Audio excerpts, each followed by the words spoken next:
Bien rápido, recordamos que revisamos la sesión pasada, son tan gentiles. Los escucho que me comenten sobre la sesión anterior.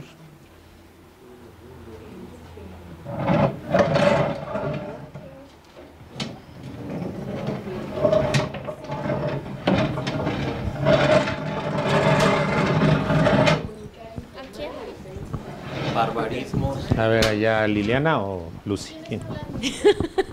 Sí. Lucy, te escuchamos. Buenas tardes. ¿Me escuchan? ¿Quién habla por allá? Alberto, ¿nos vas a ayudar para recapitular? A ver, te escuchamos. Allá primero, espérame, mi amor. Digo, porque lo que ustedes aquí por acá estamos comiendo morelenas. Sí.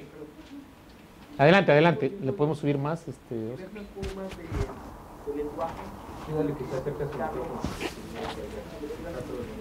Pégate más a tu micrófono, Alberto, si eres tan gentil, casi no te oímos. Sí, gracias. Hecho, ahí está, sí. Gracias. Le quería agradecer antes que otra cosa, doctor, el artículo que nos tiene para lectura, muy bueno, lo hace reflexionar a uno mucho. ¿Lo del WhatsApp? Este texto. Ok. A ver. Correcto. No, hombre. Estuvimos viendo diversas formas de comunicación.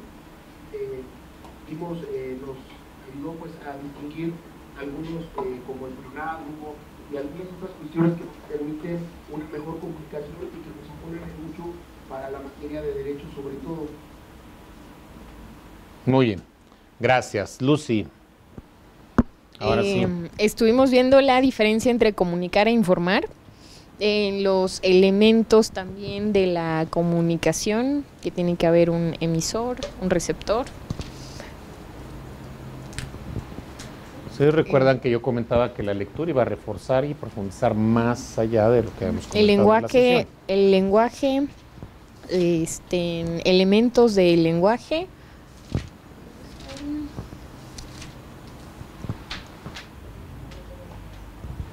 Alguien que le ayude a Lucy, por favor, para que terminemos de reconstruir grosso modo.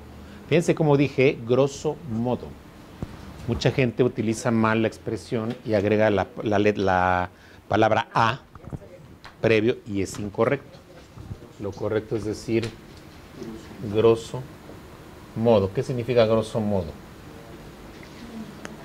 Sí, a grandes rasgos, de manera gruesa, literalmente significa de manera gruesa. Grosso es grueso.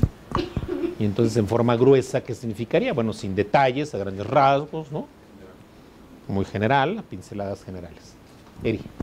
Buenas tardes. También checamos lo que era la diferencia entre jerga, calor. Ay, no uses checamos. Estamos hablando de cómo elaboración de textos jurídicos. Verificamos, verificamos. Ok. Una disculpa. Sí. Sí, por ejemplo, el problema de la palabra checar. Decíamos, finalmente ya tiene toda una carta de naturalidad, ¿no? O sea, digo, por mucho que yo quiera pelear con el concepto, pues ya está ahí naturalizado. Es decir, ya se agregó al catálogo de léxicos del español. Sin embargo, lo cual, o sea, no tiene que significar que recurramos al empleo de esas palabras. Les voy a poner otro ejemplo. Hay una palabra que en algún momento también no es tan aceptada y no obstante eso, sí la utilizamos, ¿no? La palabra álgido. ¿Qué significa álgido? ¿Alguien sabe qué es álgido? Cuando una situación es difícil o complicada. Exacto, ese es el problema, que no tendría que utilizarse en ese contexto. Porque lo álgido es lo frío. Álgido es frío, sinónimo de frío. Y entonces, si realmente estamos hablando de un momento complicado, de algún evento, de alguna circunstancia, lo que menos tiene es frío, ¿no? Al contrario, ¿no? Podemos pasar todo lo inverso, ¿no? Que es algo acalorado, algo que... ¿Sí me explico? Por ejemplo, ¿no? Esa palabra. Otra que utilizamos... Bueno, que no soy yo, se me cayó. ¿Se me oyen? ¿Sí? Se me cayó. Esta palabra... lívido. ¿Qué significa lívido? Con V... porque existe con B. Existe ¿no? Es que lo correcto es decir la libido. Y lívido es otra cosa. ¿Lívido qué es? Se quedó lívido. Pálido, o sea, sinónimo de pálido. Pero lo cual tampoco es real, es decir, la palabra lívido no está asociado a la palidez, sino que es al hecho de que alguien quedó estupefacto, conmocionado, ¿no? Por alguna situación, ¿no? Sin embargo, se asocia al hecho del color de la persona. Y la otra expresión, libido con B, ¿qué significa? Nadie es freudiano aquí. Freud habla de la libido y él dice que es el centro sensorial de todo ser humano de las emociones eróticas, de las cuestiones eróticas, de las pasiones eróticas, ¿no? No, es donde se centra. O sea, él dice, existe la libido.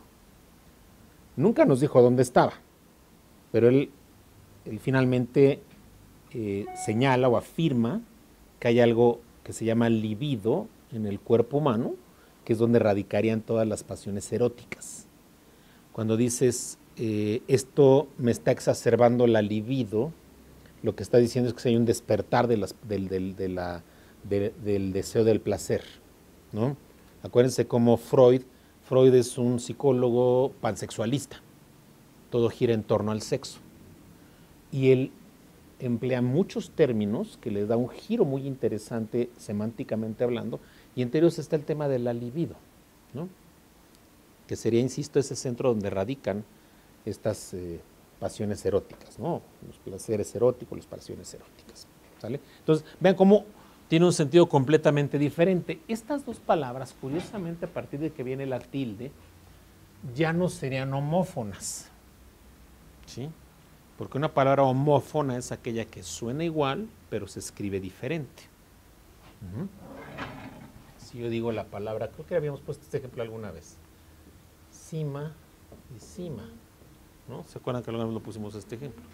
Y podemos pensar en cualquier cantidad de términos que así sucede, ¿eh? Hay cualquier cantidad de palabras que se llaman homófonas, pero se representan de diferente manera. Suenan idéntico, pero varía la representación, ¿no? O puede haber palabras también que a su vez el solo hecho de acompañar la tilde modifiquen por completo su sentido, ¿no? No es lo mismo que yo escriba él como un artículo determinado, singular, masculino, a que yo ponga la palabra él como pronombre personal. El puro acento modifica. Chicos, esto es muy importante porque, por ejemplo, en materia jurídica, algo que yo he observado mucho, tuve una audiencia el pasado lunes, en los juzgados familiares, y la abogada, a la hora que me pasa lo que sería, digamos, el proyecto de acta de la audiencia, empiezo a observar que tiene una serie de errores ortográficos. Y entonces yo dije, ya los conozco, ¿para qué me pongo purista? Pero sí hay un problema muy serio cuando ciertas palabras se escriben sin cuidar la ortografía, pueden variar por completo su sentido. Y es el ejemplo que les quiero poner. No es lo mismo el sí condicional que el sí afirmativo. ¿Sí? Y entonces la parte actora dijo que sí, pero sin acento, está expresando una condicionalidad, ¿no?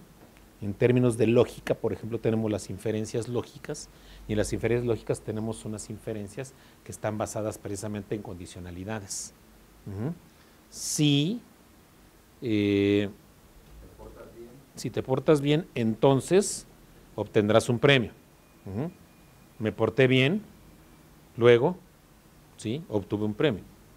¿Sí me explico? O sea, hay una condicionalidad que tiene que ver con la estructura de la norma y que tiene que ver con lo que en algún momento nos dijo este señor que muchos adoran, entre ellos obviamente yo no estoy, ¿sí? Por algo digo muchos adoran. ¿Quién? ¿De quién estaré hablando? Kelsen decía, si es A, debe ser B. Y esta es una estructura fundamental en temas tanto de lógica, de lo que serían las inferencias lógicas, como en la construcción normativa y sobre todo en el campo de las hipótesis, ¿sí? Pues eso es algo hipotético. ¿Está sucediendo? No. Pero si llegara a suceder este sí condicional, lo que me está diciendo es que de actualizarse el supuesto, por fuerza se va a generar la consecuencia. ¿Sí? Si es A, debe ser B. Si, en términos de derecho aduanero, ¿no? Si yo, ¿no?, pretendo ingresar mercancías al territorio nacional, ¿qué debo hacer? Debo declarar, debo encontrar un impedimento, todo lo que ustedes me digan, les creo. ¿Sí? Bueno, no me queda otra más que creer. ¿Sí? Balaam introduce mercancías al territorio nacional. ¿Cuál es la consecuencia? Por tanto, claro, debe cubrir, ¿no?, el impuesto respectivo, la carga tributaria respectiva para no caer en problemas terminológicos. ¿Sí se dan cuenta? Esta es una cuestión muy importante, pero estoy haciendo énfasis en la parte ortográfica, más que en la parte lógica, porque si yo pusiera esto así, sí esa, estoy afirmando algo que no está sucediendo, porque mi pretensión no es afirmar, mi pretensión es generar una situación condicional. Si esa es B, debe ser B. ¿Se entiende o no se entiende? Vean la importancia de, por ejemplo, la tilde. O sea, la tilde es un papel súper importante, ¿no? Por ejemplo, cuando nosotros utilizamos algunas expresiones, como la palabra ¿qué? ¿Sí? Forzos. ¿Cuál sería el rol de un ¿qué en el que aparece el acento? No, no es pregunta. Es sentido interrogativo, que es diferente. Porque si fuera pregunta, estaría así. ¿No? Pero puede tener un sentido interrogativo. ¿Sí? Nunca dijo a qué vino. No voy a poner signos de interrogación en esa expresión. Pero dado que le estoy generando un sentido interrogativo, tengo que acompañar la tilde en qué. ¿Se dan cuenta? Ahora, máxime si utilizo las interrogaciones, por supuesto que sí. ¿Qué luego pasa? ¿Qué pasa con qué? ¿Qué pasa con todos estos nexos o relativos? ¿No? ¿Cómo? ¿Sí? ¿Cuándo? Etcétera, ¿no? Esto me está marcando necesariamente un sentido interrogativo. ¿Sí? Que insisto, no a fuerza va a acompañar signos de interrogación. ¿Sí? Nunca nos dijo cómo se elabora ese recurso. Hay un sentido interrogativo. En cambio, hay otro problema a veces con otra palabra, por ejemplo, el por qué. A ver, ¿cuántas formas habría de por qué? Así separado. ¿Otra junta? Junto, separado, con acento.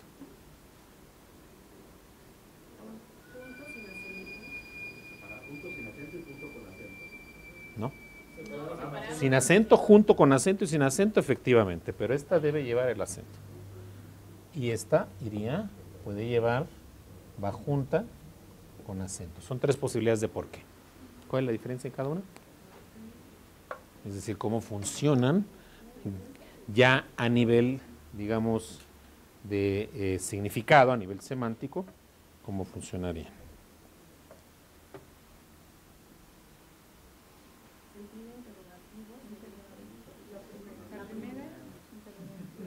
La segunda necesariamente es una cláusula interrogativa, ¿sí?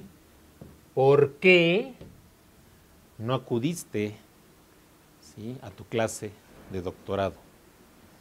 ¿Sí? Sentido interrogativo necesariamente, ¿no? ¿Por qué? Los complementos que ustedes quieran, así va. Y la respuesta tendrá que ser, ¿por qué se me hizo tarde? Porque soy un poco flojo. Porque me fui de reventón el viernes. Porque tuve pigricia. ¿Qué es la pigricia?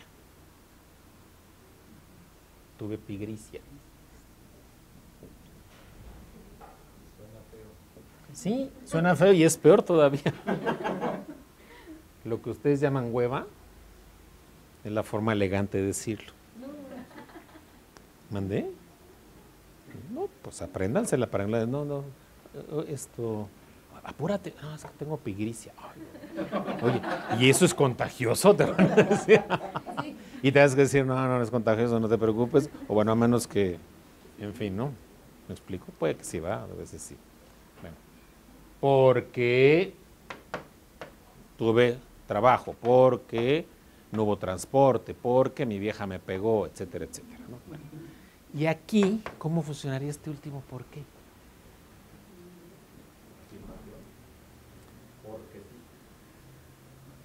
Tu por qué no me interesa. ¿Sí? O sea, esto es sustantivado. El por qué de tu ausencia no me interesa. El por qué de tu ausencia no me satisface. ¿Sí? O puedo decirlo en pretérito, ¿no? Tu por qué no me satisfizo. Que es lo correcto. El verbo satisfacer se conjuga igual que el verbo hacer, en todos los sentidos. ¿Sí? Si yo digo hago, digo satisfago. Si digo hice, es satisfice. Si digo haría, es satisfaría. Se conjuga igual que el verbo hacer, el verbo satisfacer.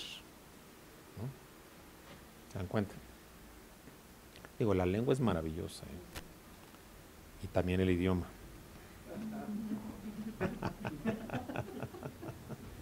Al menos no ha habido queja. A ver, vamos al texto que subimos a WhatsApp para hacer el comentario.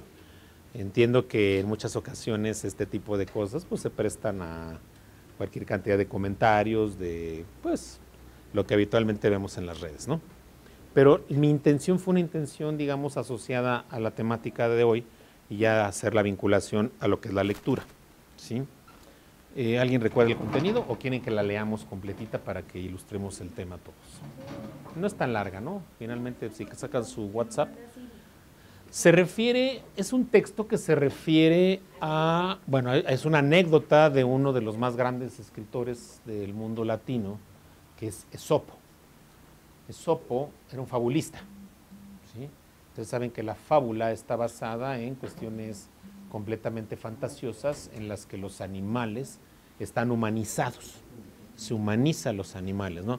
Los animales pueden hablar, pueden manejar pasiones, pueden manejar sentimientos, estamos humanizando a los animales, ¿no? Y esto nos lleva entonces a que la fábula, ¿no? No solamente es, digamos, en esta lógica del uso de animales, sino que también siempre forzosamente lleva, ¿qué? Al final, ¿qué es lo que lleva siempre? Una moraleja, la palabra exacta es moraleja. Hay una moraleja, ¿no? Es decir, es una manera de compendiar una suerte de filosofía popular, de sabiduría popular, pero que se refleja a través de los animales. Bueno, si alguien quiere leer lo que fue, finalmente esto no tiene nada que ver con animales, es decir, no es una fábula como tal, sino que él se refiere al tema de la lengua, ¿no? Entonces, si alguien me ayuda con la lectura de este texto, ¿quién lo tiene ya ahí? ¿Lo tienes ahí, Balam o Lucy? A ver, Balam, te escuchamos. Pásale el micrófono a Balam, por favor. Chicas, gracias. Dice, para una reflexión, más bien, Esopo, considerado el padre de la fábula, era un esclavo frígido. Frigio. No sabemos si era frígido, ahí sí no podemos afirmarlo realmente. No llega tanto mi conocimiento biográfico de Esopo. Todavía no era frígido. Y si fuera frígido. Perdón, chicos, que están por allá. Voy a empezar otra vez. Okay. Es de origen frigio, ¿no? Esopo, considerado el padre de la fábula, era un esclavo frigio que vivió alrededor del siglo V a.C. Se cuenta que uno de sus amos, Santus, le ordenó que fuera al mercado y le trajese el mejor alimento que encontrara para agasajar a importantes invitados. Esopo compró solamente lengua, la hizo aderezar de diferentes modos. Los convidados se hartaron de comer lo que saborearon como un manjar. Cuando quedó solo, Santus le preguntó qué era eso tan delicioso. Me pediste lo mejor, dijo Esopo, y traje lengua. La lengua es el fundamento de la filosofía y de las ciencias, el órgano de la verdad y la razón. Con la lengua se instruye, se construyen las ciudades y las civilizaciones, se persuade y se dialoga. Con la lengua se canta, con la lengua se reza y se declara el amor y la paz. ¿Qué otra cosa puede haber mejor que la lengua? Pocos días después, Santos le dijo que llegarían unos visitantes desagradables a los que debería atender por protocolo, pero quería manifestarles su disgusto sirviéndoles una mala comida. Trae del mercado lo peor que encuentres, le recomendó. Esopo trajo lengua y la hizo preparar con un sabor tan desagradable que repugnó a los comensales. ¿Qué porquería es esa que serviste?, le pregunta Santos. Lengua, contestó Esopo. La lengua es la madre de todos los pleitos y discusiones, el origen de las separaciones y las guerras. Con la lengua se miente, con la lengua se calumnia, con la lengua se insulta, con la lengua se rompen las amistades. Es el órgano de la blasfemia y la impiedad. No hay peor que la lengua. La lengua es un arma de doble filo. No hay nada. ¿Cuál prefieres? La lengua es un arma de doble filo. ¿Cuál prefieres? O sea, se refiere a qué filo, ¿no? Al filo positivo, al filo negativo. ¿Qué reflexión les genera esto? Está interesante, ¿no? La verdad, yo cuando lo descubrí de repente dije, a ver, lo voy a compartir con mis alumnos, porque finalmente estamos hablando de lengua, ¿no? Del idioma. Y aquí lo que hace Esopo es, digamos, una cuestión metafórica, ¿no? O una asociación entre una vianda, que es preparada para agasajar, o todo lo contrario, ¿no? Para incomodar. Pero hace la asociación a su vez también con las características que puede tener el uso de la lengua. O sea, la lengua como tal no es algo dañino, ni como órgano, ni como idioma, sino es el uso sesgado que podamos darle o que podamos nosotros, ¿no? Girar en el empleo del idioma, ¿no? Pero los escucho, para empezar ahorita en esa parte. Yo cuando leí, maestro, estaba escuchando en la forma en la que puedes decir las cosas, sobre todo cuando me pongo a dar clases, ¿no? Y sí me parece que a veces hasta las mismas palabras para unos tienen un significado que puede ser hiriente y para otros puede ser un halago al mismo tiempo. O sea, depende muchísimo también del receptor de lo que le estés diciendo. O sea, no solamente en un mal sentido, sino a veces en el mismo tono y en las mismas cosas. Hay gente que entiende diferentes cosas, ¿no? Independientemente de que a veces si quiere ser o lastimar o halagar, ¿no? Pero creo que me ha pasado dando clases que uno entendió una cosa y el otro otra, y el otro lo tomó como un halago y el otro se fue a quejar a la dirección que estaba ahí faltando la respeto, ¿no? Entonces, a mí se me ha hecho muy... ¿Te fijaste la reacción de algunos cuando dije buenas noches, niños? ¿No se fijaron en sus propias reacciones? ¿No? Deberían agradecerlo todos, no solo tú. Todos deberían de agradecerlo, ¿no? Sí, pero sí te fijaste. Digo, yo lo hice, ahí voy. La base de todo esto, señores, está en esta expresión que ya hemos comentado. La intención. Es decir, ¿qué busco? ¿Qué busco con la palabra? Lo que dice este pasaje de la vida de Esopo, me parece que está muy vinculado a esto, ¿no? O sea, lo mismo puedo exaltar, lo mismo puedo hacer uso de la palabra de tal suerte que halague a las personas, alabe a las personas, que lo mismo denoste, que lo mismo lastime, que lo mismo hiera. Uno de mis hijos me dice, yo a mis hijos jamás les he pegado, jamás les he puesto un dedo encima, jamás. No voy a decir como todos los papás, ni me han dado ganas. No, sí me han dado ganas más de una vez de hacerlo, por supuesto, pero nunca lo hice. Ni lo he hecho, ni pienso hacerlo. Pero uno de mis hijos me dice, papá, es que no necesitas pegarlos. O sea, tú con la palabra hieres de tal manera que no necesitas pegarlos. O sea, nos puedes lastimar mucho más una frase tuya que si nos dieras 50 cuerazos. Así me lo dijo un día, ¿no? Yo me puse a analizar y dije, sí, la verdad es que sí. Me parece que el manejo diestro de la lengua te permite esos lujos, ¿no? Y se convierte en un lujo el uso del idioma, ¿no? ¿En qué medida? En la medida en que nos convertimos en maestros de la palabra, Pero eso no va a suceder si no tenemos una riqueza lingüística. Ese es el quid. Y más si hablamos del tema de un lenguaje especializado como es el derecho. Entonces yo puedo tener una claridad contundente en mi discurso, una plenitud en el manejo de la lengua, pero si desconozco el lenguaje especializado, esto no va a pasar jamás en el plano jurídico. Si ustedes ahorita me dijeran, doctor, vamos a intercambiar, ¿sí? Y me dice Nayeli, ¿qué le parece si usted hace un ensayo en materia aduanera y yo le elaboro a usted un ensayo en materia penal? ¿Sí? O eventualmente Edgar me dice, usted hace un ensayo en materia fiscal y yo le hago un ensayo en materia electoral. ¿Qué va a suceder? Me tardé un poquito en entrar al salón porque el chico con el que estaba yo platicando acá le voy a dirigir su tesis de maestría y es en materia electoral. ¿Sí? Entonces, a la hora que yo enfrento su proyecto de capitulado, todo su proyecto de investigación, si yo no supiera derecho electoral, me hubiera perdido. ¿De qué me estás hablando, no? ¿Sí?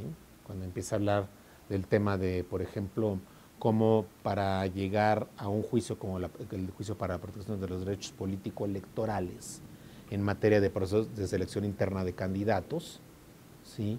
Cómo se rige, hay una suerte de principio análogo como el de definitividad en materia de amparo, donde el sujeto agraviado tiene que agotar las instancias internas del partido político para de ahí brincar al órgano jurisdiccional.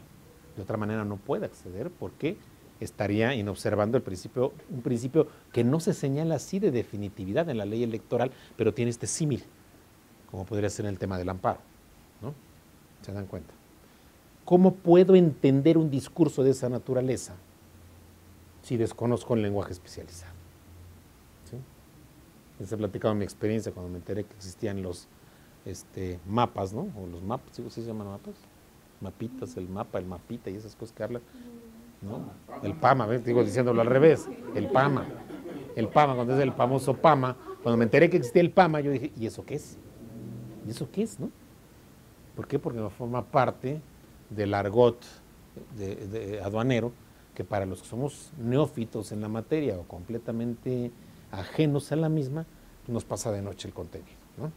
Entonces vean la importancia. Es decir, una materia como esta sí descansa mucho en la parte técnica, pero se hace imposible sin toda la parte cognitiva especializada. ¿Sí? Todavía sigo elucubrando cuál va a ser el trabajo final. Si ustedes se acuerdan que me comentamos el tema, yo dije, todavía sigo elucubrando esto, porque sé que si les pido un ensayo en materia aduanera, me estoy haciendo el harakiri. Porque si ustedes me manejan un lenguaje especializado que yo no domine, que yo no tenga pleno conocimiento, me pueden ver la cara de primo. Y me van a decir cosas así excelsas y yo se las voy a tener que comprar porque les tengo que creer. ¿Sale? Entonces, en cambio, imagínense, ¿se acuerdan el ejemplo que ponemos la otra semana, no? Ah, bueno, perfecto, tú dices que estás en contra de la pena de muerte, pues ahora me argumentas y me armas un discurso, un escrito que hable a favor.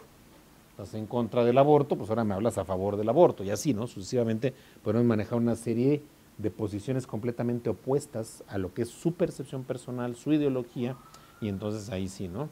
Y si tú me dices, yo soy Peñabot, te voy a pedir que hables en contra de Peña. Yo soy Peje Zombie, te voy a pedir que hables en contra del Peje, por ejemplo, ¿no?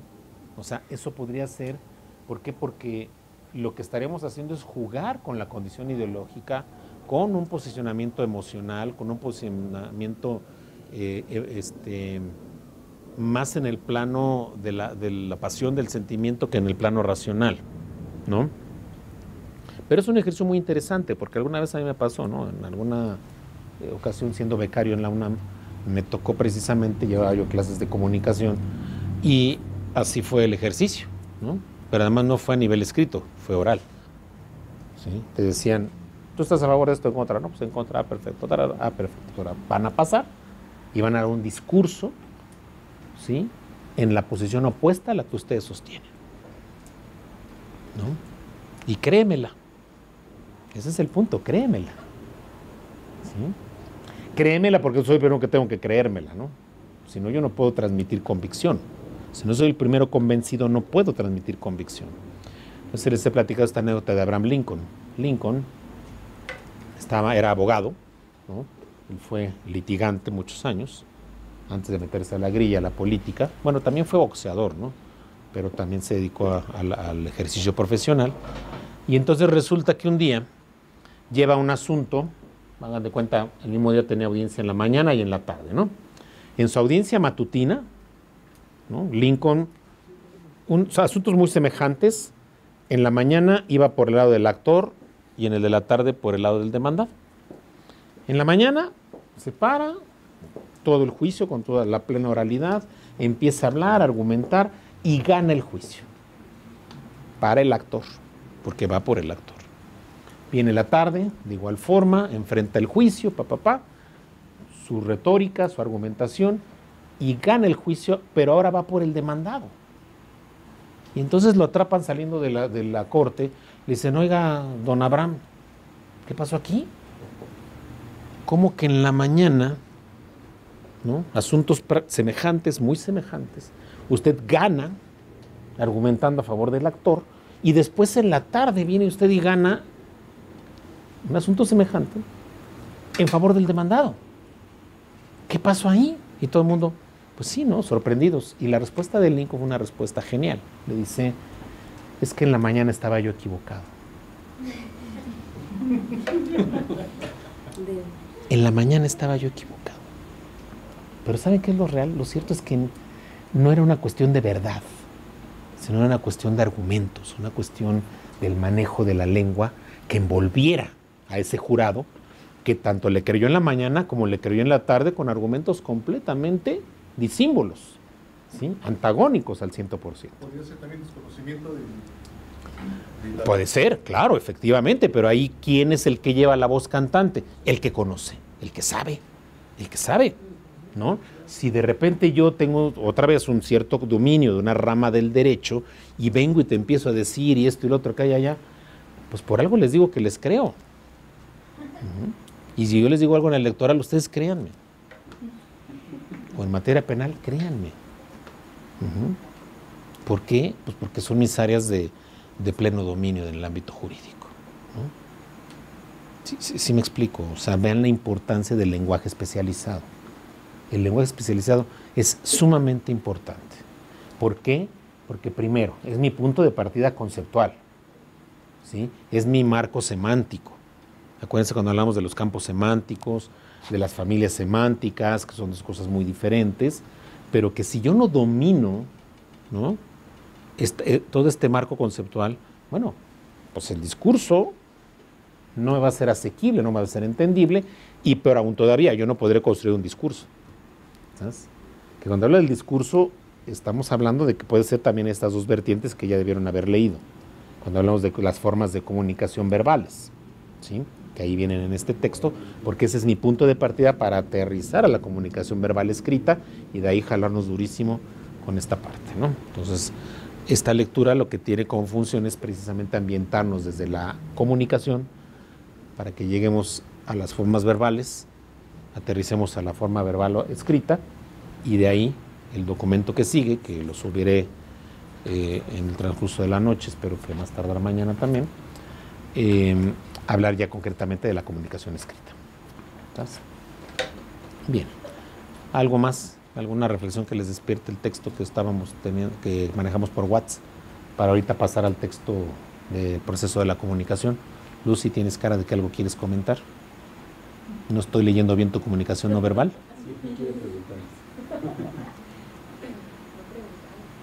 Pregunta, pero coméntalo. Sí, la esencia del texto que mandó ya la dijo realmente. Cómo la lengua puede ser usada dependiendo de lo que uno quiera comunicar, lo que uno quiera transmitir, ¿no? Lo puedes usar. Ajá, la ductibilidad gigantesca que tiene, ¿no? Les había platicado, por ejemplo, en mi caso, que el libro de poesía que algunos ya tienen, en ese libro hay un apartado que se refiere precisamente al... Ya les había comentado, ¿no? Que hay un apartado en el libro que trae 300 estrofas donde no se repite sustantivos, adjetivos ni verbos en ningún momento, ¿no? Y son más de 300 estrofas. Toda esta parte del libro así está. Todo eso que ven ustedes son las 300 estrofas, ¿no? Bueno, estoy haciendo un nuevo ejercicio semejante, pero con la palabra. ¿Sí? Ya llevo 60 estrofas.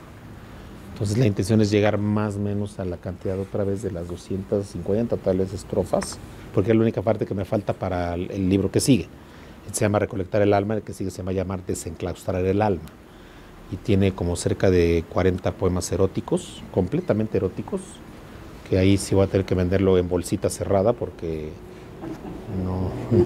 no respondo chipote con sangre, ¿no? Pero ¿a dónde voy con mi comentario? Es al hecho de que también jugar con la palabra, es decir, ¿cómo nos vemos en el uso del idioma? ¿Cómo se perciben ustedes en el uso del idioma? Vamos a pensar que tuvieran que ser una autocrítica y decir, bueno, ¿de qué manera manejo mi discurso? ¿Cómo es para mí auténticamente o no una herramienta la palabra? ¿No? Y va desde las relaciones personales, va en el plano profesional, en el plano académico.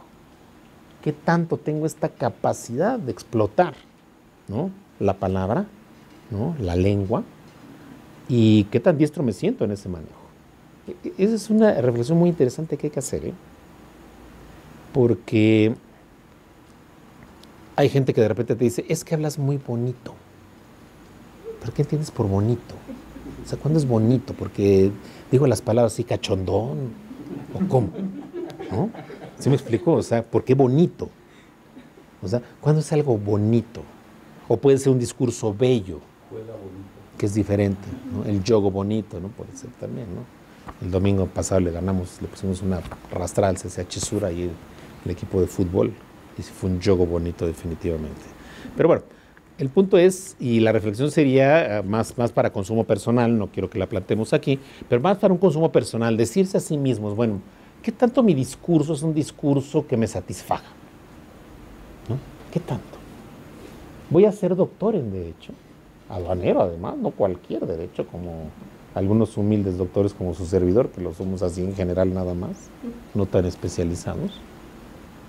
Pero, ¿qué tanta congruencia habría entre la ostentación de un grado, ¿no?, y mi capacidad en el manejo de la lengua?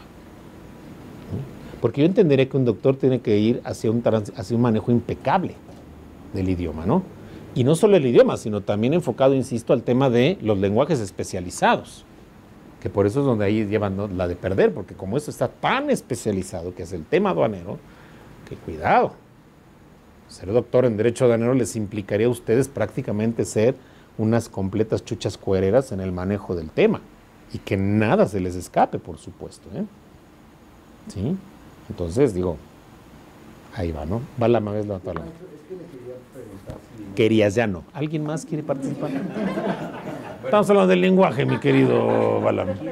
Quiero, exacto. ¿Puede en algún momento dar el correcto uso de las comas? Sí, lo vamos a hacer, claro. A mí, por ejemplo, en mi tesis de doctorado, uno de los revisores me dijo que usaba mucho las comas, y cuando lo vi con los otros, dije, lo veo muy bien, y entonces me generó una frustración no saber que para unos estaba bien y para otros mal. Entonces no sé si haya un correcto... No, claro. Hay la manera adecuada del uso de la coma, que lo vamos a ver con más calma, pero te puedo adelantar un dato muy claro. ¿Para qué sirve la coma? ¿Cuál es la utilidad de la coma? ¿Cuál es el uso? ¿Con qué finalidad la estamos empleando? Es una pausa, ¿no? Si, por ejemplo, en el mismo texto que leímos ahorita, si quieren regresamos tantito para que sea un texto que tenemos compartido y no sea problema, ¿sí?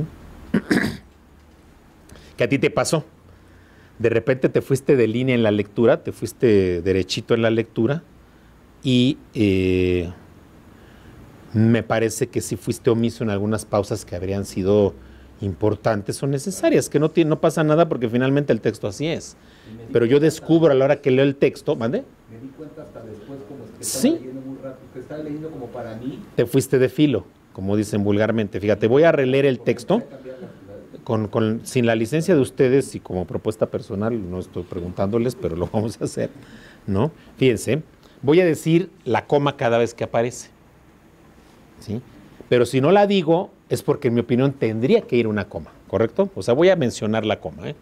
Esopo, coma, considerado el padre de la fábula, coma, era un esclavo frigio que vivió alrededor del siglo V antes de Cristo. ¿Por qué hay comas ahí? A mí me enseñaron cuando llevé gramática que no podía haber una coma antes del verbo. Repito, Esopo, coma, considerado el padre de la fábula, coma, era un esclavo frigio que vivió alrededor del siglo V antes de Cristo. ¿Por qué hay comas ahí? Hay una coma antes del verbo. El verbo es era, ¿no? Cuando digo era, hay una coma antes. ¿Por qué? ¿Es válida esa coma o no es válida? ¿Pero por qué?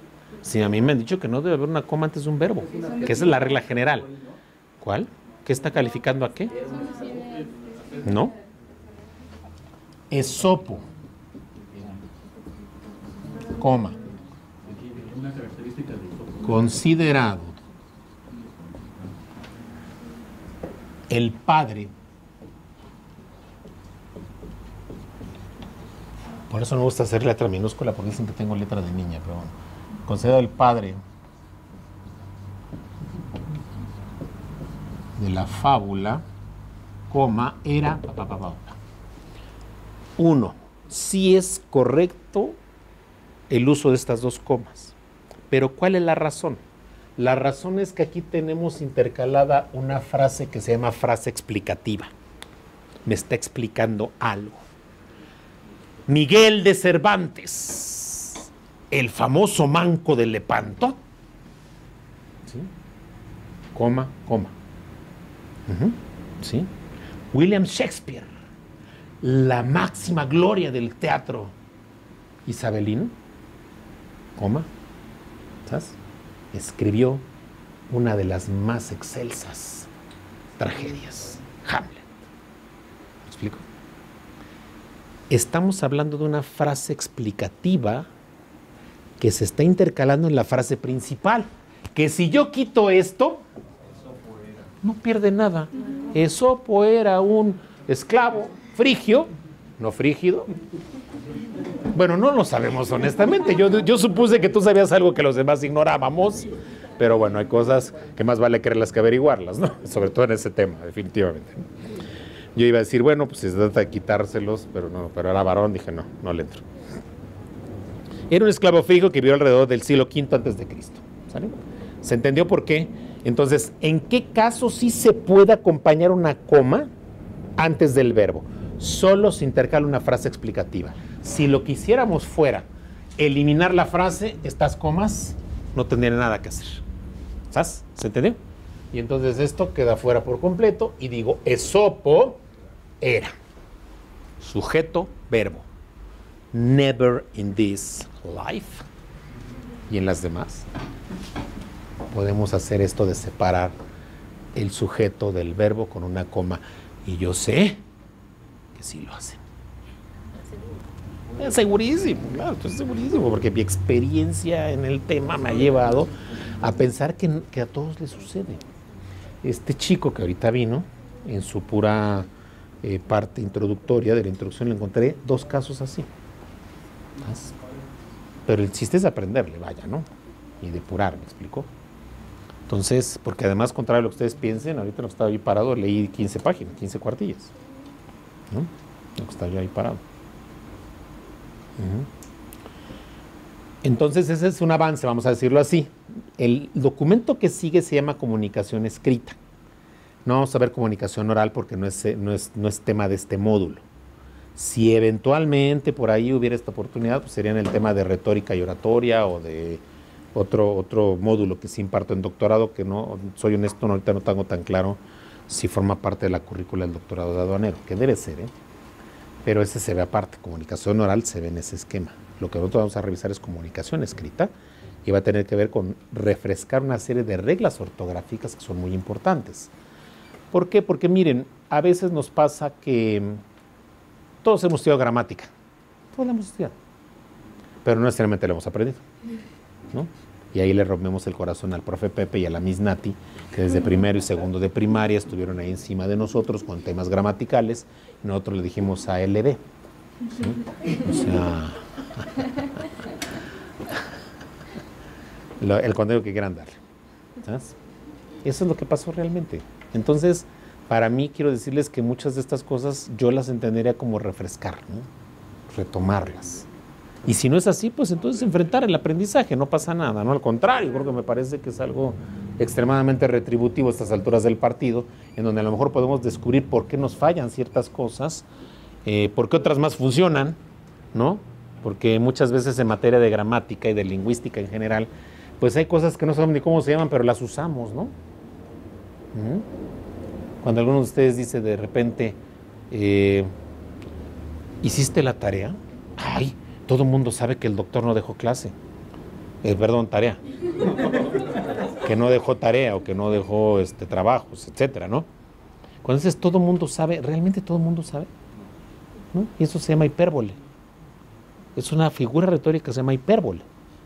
Donde lo que yo estoy haciendo es dimensionar algo que lo que realmente quiero decir es que por supuesto que es del dominio del grupo que no se había dejado tarea, pero no quiere decir que todo el mundo lo sepa y que hasta si le preguntamos a la vecina de enfrente te diga, ay, claro que yo también sabía que el doctor no les dejó tarea.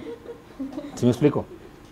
Pero nosotros recurrimos a estas figuras retóricas ¿con qué afán? En el afán de darle más solidez a nuestro discurso. Y en otras ocasiones, por supuesto, que va lindando más en el plano estético, la idea de lo estético. ¿Qué tan bello es un texto realmente? ¿Qué tan bella es la palabra que utilizamos? ¿Qué tan, la sesión pasada alguien hablaba de la cacofonía, ¿no? ¿Qué tan cacofónica y tan eufónica es la palabra por sí como tal o, en su defecto, las expresiones mismas? Eufonía, cacofonía. Díganme una palabra que les guste. Y se van a impresionar cuando les diga una de las palabras que más me gusta. Ahorita que yo les diga. Una palabra que les guste cómo suena, que sea para ustedes musical, que sea una caricia a su oído cuando la escuchan. No van a decir cochar, porque... Supercalifragilístico espiralidoso, bueno, eso es ser goloso, muy bien. Extraordinario, extraordinario. Extraordinario. La palabra que gusta ir es extraordinario. Fantástico. Piénselo, fantástico, fantástico. Maravilloso. Fíjense las palabras por dónde las están orientando. Vean el matiz de las... Son afines todas las palabras que están utilizando. Excelso. ¿Suena bonito? ¿Te gusta la palabra excelso? ¿Sí te gusta? No, que sea a pantalla. No, yo una palabra que me gusta, por ejemplo, amistad. Amistad, la palabra amistad. Es musical, suena bien. Chicos, piénsenla. ¿O no hay palabras que les gusten? Diamantina.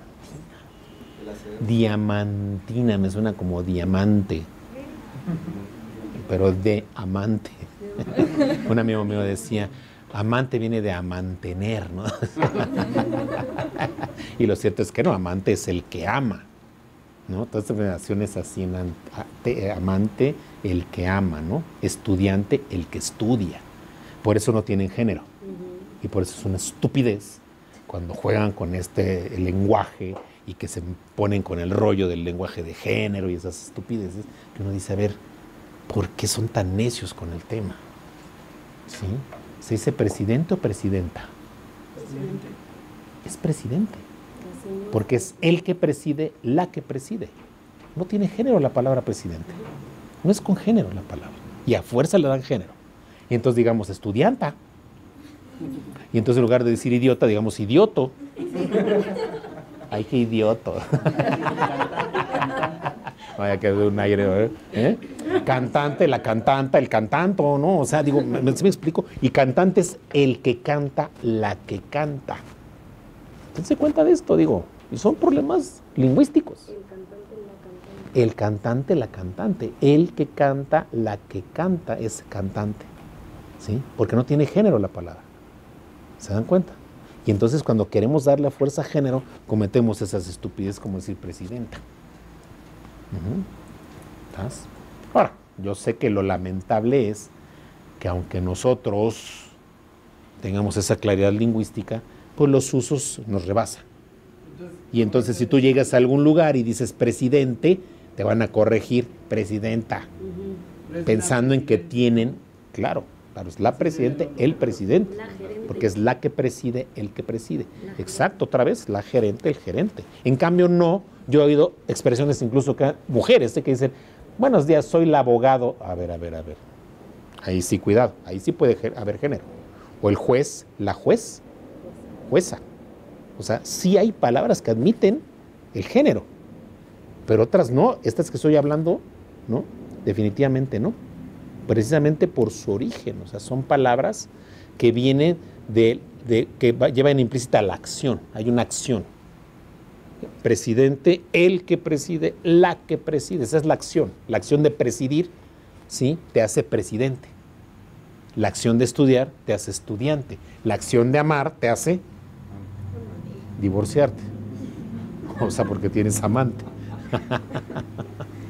¿No? Pero bueno. Se cuenta que uno de sus amos, Xantus, le ordenó que fuera al mercado y le trajese el mejor alimento que encontrara para agasajar a importantes invitados. ¿Sí? Otra vez, estamos intercalando ahora el nombre de ese amo, Xantus, ¿no? Bueno.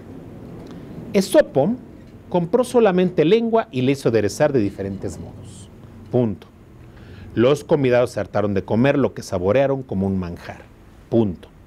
Cuando quedó solo, Xantus le preguntó qué era eso tan delicioso. Si se fijan la expresión, la palabra qué, ¿en qué sentido está? Interrogativo. Lleva acento. Está acentuada en el texto, porque eso explica lo que estaba yo diciendo. Tiene un sentido interrogativo, aunque no estamos preguntando. ¿Va? Me pediste lo mejor, dijo Esopo, y traje lengua. La lengua es el fundamento de la filosofía y de las ciencias, el órgano de la verdad y la razón, punto. Con la lengua se instruye, se construyen las ciudades y las civilizaciones, se persuade y se dialoga, punto. Con la lengua se canta, con la lengua se reza y se declara el amor y la paz, punto. Interrogación. ¿Qué otra cosa puede haber mejor que la lengua? Se cierra interrogación. Pocos días después, Xantus le dijo que llegarían unos visitantes desagradables a los que debería atender por protocolo. Ahí le falta una coma. Pero quería manifestarles su disgusto sirviéndoles una mala comida. ¿Sí? Para mi gusto, ahí le falta una coma al texto, porque es necesaria esa pausa. Exacto, demasiado largo, necesitaría una pausa. Y además el pero, ¿no?, que es adversativo, también amerita una pausa, ¿no? Pero quería manifestarle su disgusto sirviéndoles una mala comida. Trae del mercado lo peor que encuentres, le recomendó. Punto. Esopo trajo lengua y le hizo preparar con un sabor tan desagradable que repugnó a los comensales. Punto. ¿Qué porquería es esa que serviste?, le preguntó Xantus. Punto. Lengua, contestó Esopo. La lengua es la madre de todos los pleitos y discusiones, el origen de las separaciones y las guerras, punto. Con la lengua se miente, con la lengua se calumnia, con la lengua se insulta, con la lengua se rompen las amistades, punto y seguido. Es el órgano de la blasfemia y la impiedad, punto y seguido. No hay nada peor que la lengua, punto y seguido. La lengua es un arma de doble filo, punto y aparte. Interrogación. ¿Cuál prefieres?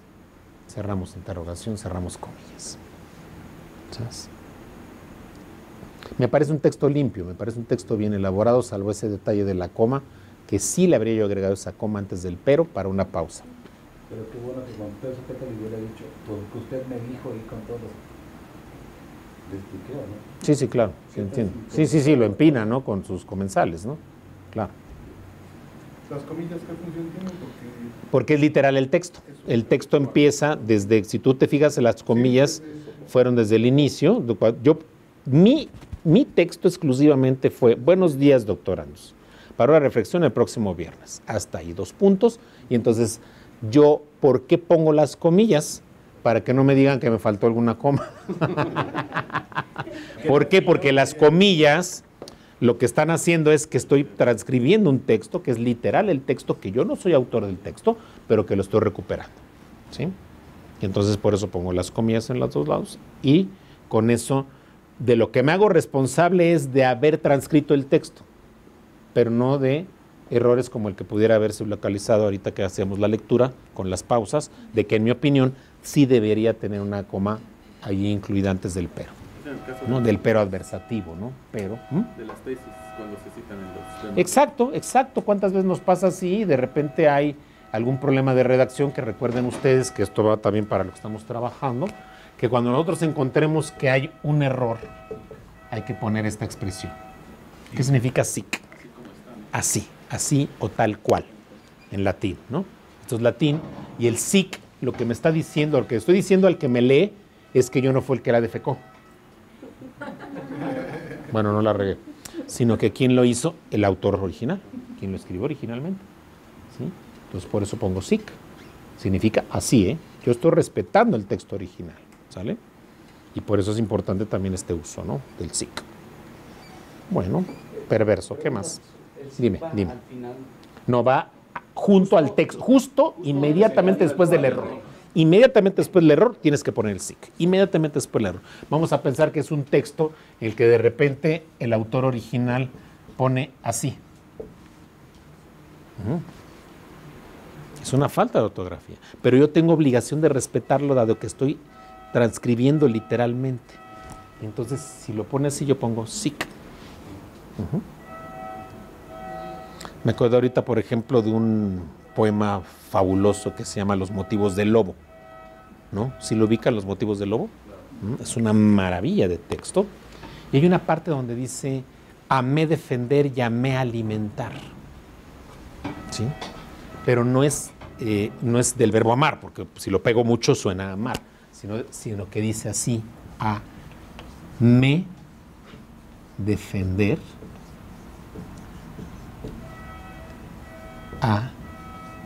amé alimentar, ¿sí? O sea, este es un verso de este poema que se llama Los motivos del lobo, que no sé si lo han escuchado, es una cosa hermosísima y muy largo, sí, yo recuerdo cuando en el Colegio México, por favor, claro que sí, es una cosa hermosísima, ¿no? Ay, Dios, ¿qué estoy haciendo? Y entonces, por ejemplo, en ese caso, tú dices, bueno, ¿cuál es la forma, digamos, correcta, ¿no? de la expresión del texto? Bueno, tal vez en el idioma moderno, ¿no? No me cuadra, ¿no? Dice aquí, es que estoy ya en el poema, lo estoy viendo, ¿no? Y hay una parte donde él precisamente, que se supone que se en boca del lobo, o sea, San Francisco de Asís, ¿no? Acerca al lobo, que es un animal fiero, lo lleva a vivir a la ciudad, digo, es algo completamente alegórico, ¿no? Lo lleva a vivir a la ciudad, y él se ausenta unos días, y cuando regresa ve que de nuevo empiezan a perseguir al lobo. ¿Por qué? Porque empezó otra vez a sacar su lado fiero contra el pueblo, y empezó a matar gente. Y entonces lo acusaban y lo querían cazar y decían que era un maldito el lobo y era malo, y él, la queja de él es decir, espérame, o sea, yo empecé a hacer eso porque me di cuenta de cómo son los seres humanos, que son más bestias que yo, porque yo mato por instinto, ¿sí? Pero el ser humano lo hace por maldad, que es lo que grosso modo, dice este poema, que es muy largo, ¿no? No alcanzo a encontrar la parte donde dice amé defender, amé alimentar. Pero dice, como el oso hace, sigue tu camino, no le dijo nada, Bueno, no lo encontré, ¿no? Pero hay una parte del texto, ustedes créanme, que dice, y les digo, era de los poemas típicos, ¿no? de estas declamaciones. Es de Rubén Darío, que además es un fabuloso autor. Por cierto, Rubén Darío ya nos regresó, está en línea, ¿qué pasó con él? Bueno, ahí me lo saluda, ¿no? En alguna parte lo dice, si no, hay ahora la forma de ubicarlo con calma, ¿no? Pero vean, por ejemplo, cómo otra vez tenemos otro problema, es decir, cuando hablamos de poesía, nosotros cuando hablamos de poesía, pues vamos rompiendo muchas reglas, ¿no? A la parte que dice "Amé defender", a ver, ¿lo puedes leer, mi amor? Dice, y recomencé a luchar aquí, a me defender y a me alimentar, como el oso hace, como el jabalí, que para vivir tienen que matar. Ahí está, ¿ya vieron? ¿Y qué quiere decir ese "amé defender, amé alimentar"? ¿Saben por qué lo hace? Para que pueda cuadrar el ritmo y la métrica. La métrica. ¿Qué es la métrica? El conteo de las sílabas, ¿no? Si yo digo, por ejemplo, no me mueve mi Dios para quererte, ¿no? ¿Cómo escribía Sor Juana? En redondillas, ¿no? Este no es de Sor Juana, este es un problema porque todavía no sabes si es Fray Miguel de Guevara o de quién es, la de Cristo, la de Cristo crucificado, ¿no? Dice, no me mueve mi Dios para quererte, ¿sí? Es un dodecasílabo, ¿no? El cielo que me tienes prometido, ni me mueve el infierno tan temido para dejar por eso de ofenderte. Tú me mueves, muéveme de verte en tu cruz escarnecido, papá empieza a decir, ¿no? La métrica no es otra cosa más que la medida del número de sílabas que acompañan al verso. Y que, por ejemplo, hay formas poéticas muy armadas como el soneto, ¿no?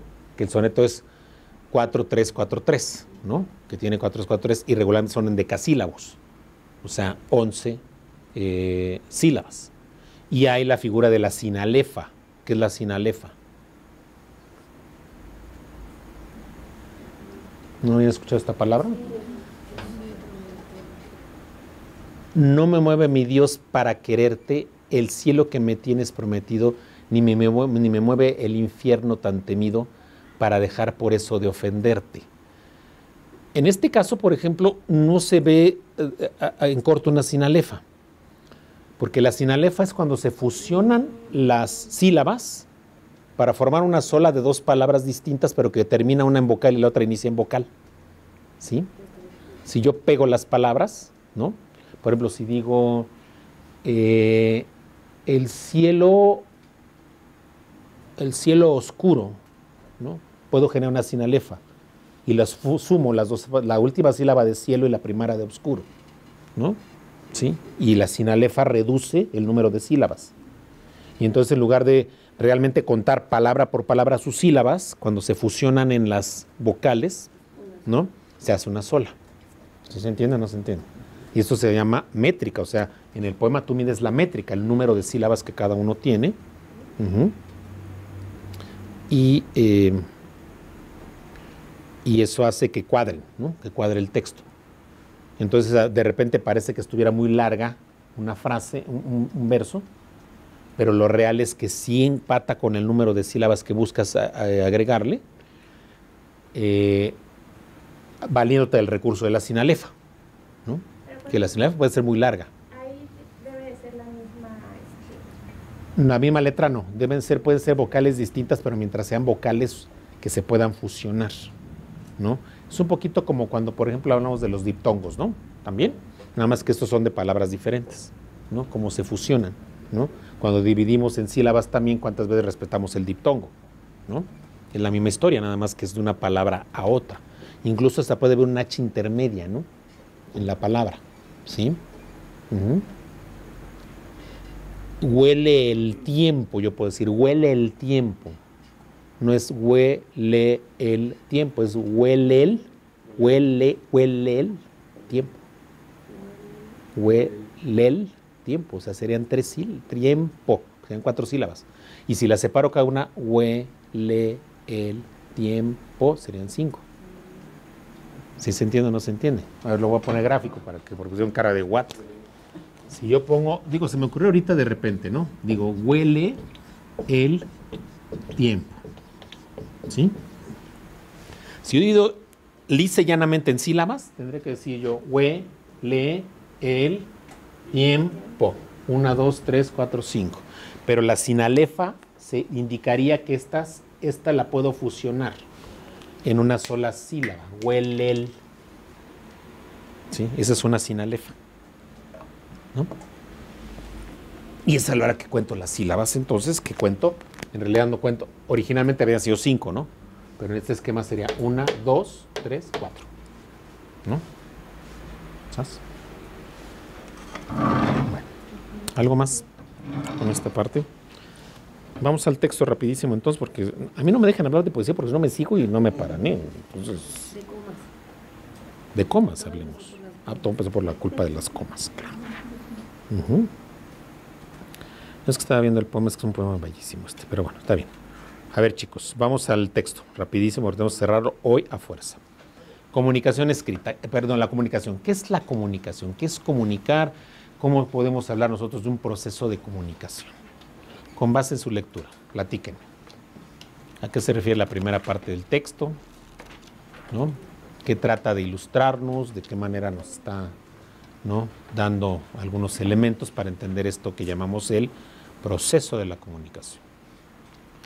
¿En qué momento nace el lenguaje? ¿Cuándo nace esta posibilidad de que los seres humanos busquemos una manera de darnos a entender con el otro?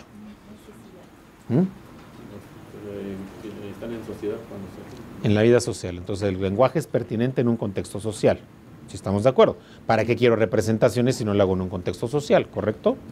O sea, para eso es necesaria la representación.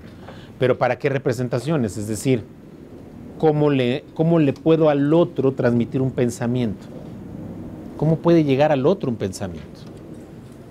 ¿Es susceptible de transmitir el pensamiento o no? Sí, claro. ¿Cómo lo hago?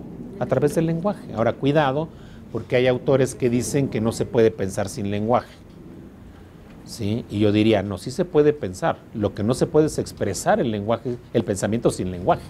Es lo que no podría pasar, ¿no? O sea, necesitamos recurrir a una representación. Vamos a representar.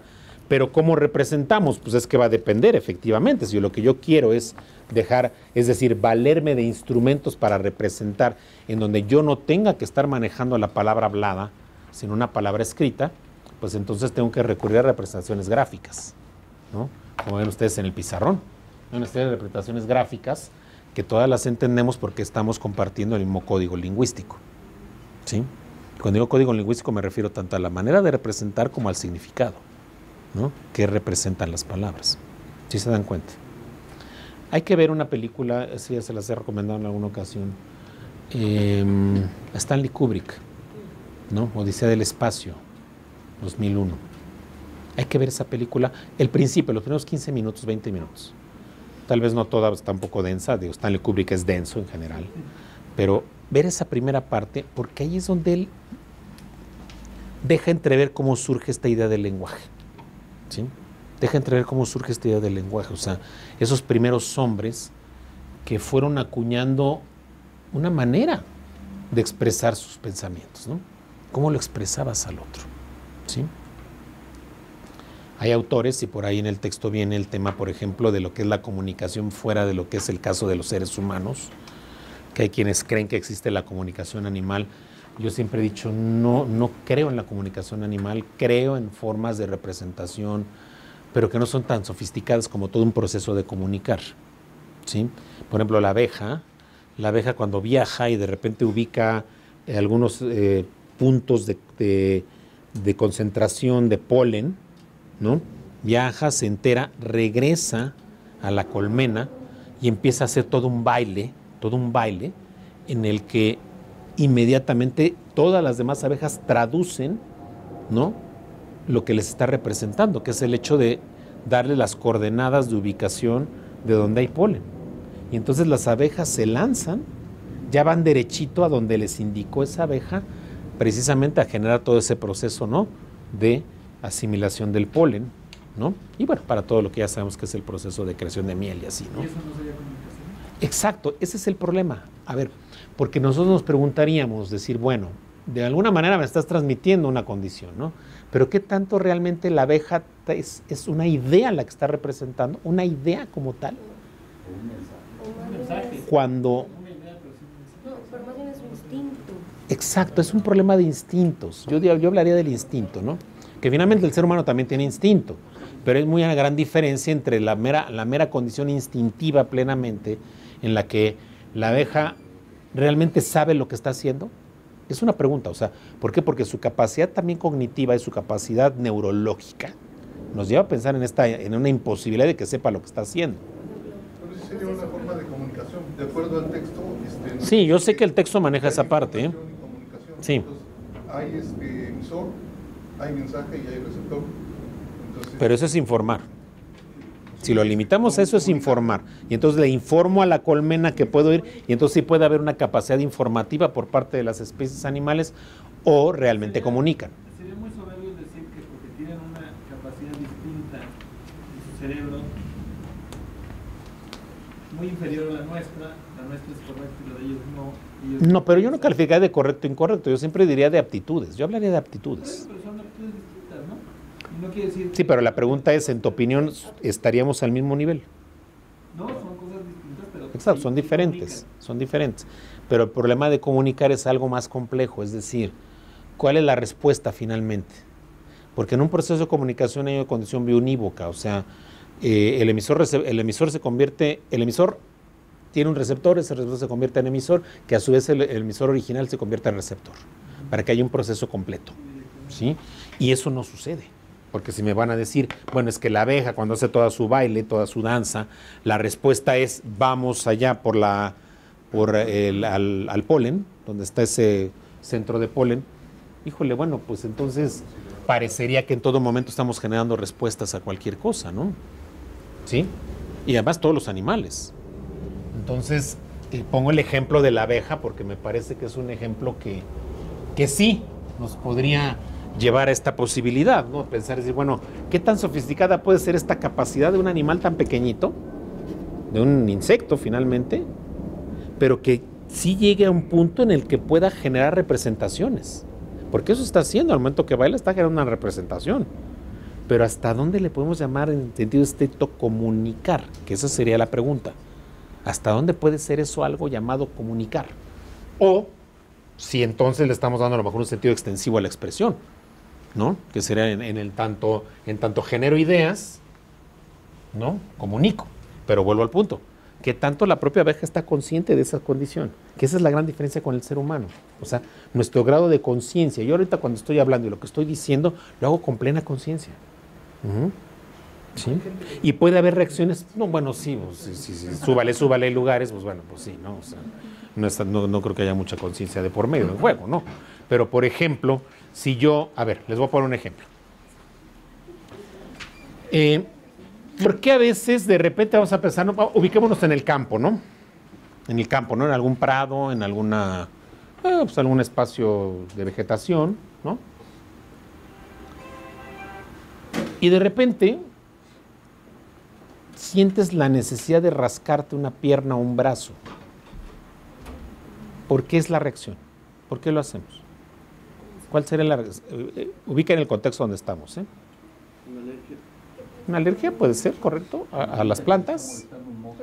Te está molestando algún insecto se acerca a ti y entonces tú inmediatamente reaccionas. Pero yo preguntaría, o sea, esa conducta que yo llevo a cabo, ¿es una conducta plenamente racional? ¿Plenamente consciente?